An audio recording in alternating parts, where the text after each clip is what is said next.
Well, one daily described this meeting, Francois, as sleeping with the enemy, but it's more about admiration. As we know, these two leaders like to see that they have far more in common than they do with in terms of their differences.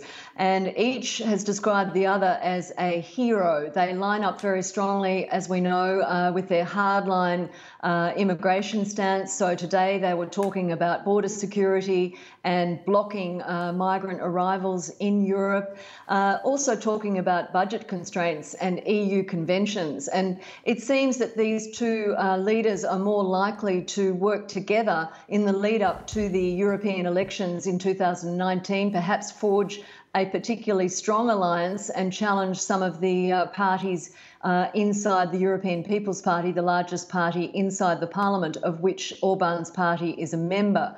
So building this alliance, creating this stance that is very challenging to Brussels, and really the two leaders relishing the opportunity to really challenge some of those conventions. In fact, earlier today, Matteo Salvini tweeted news of this meeting saying, "Now the left only exists to insult me, to defend the European Union, and to support no limits on immigration." So that was his stance. But this meeting is certainly about forging an alliance and strengthening this relationship between the two leaders.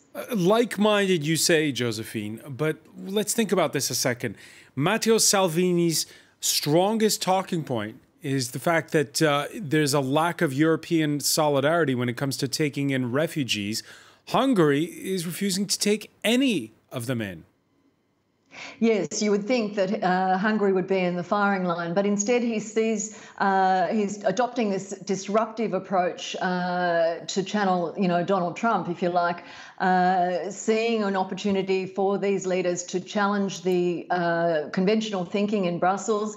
And it's very clear that a leader like Matteo Salvini sees greater opportunities to challenge the dominance of France and Germany and other big names in the European Union, and greater mileage in lining up beside Viktor Orban. And incidentally, immigration is still the big issue in Italy. And Salvini, as we know, has been so successful in creating this sense that Italy is taking too much of the burden, but he doesn't seem to want to cast aspersions in the direction of Hungary at all. Josephine McKenna reporting live from Rome. Many thanks for that.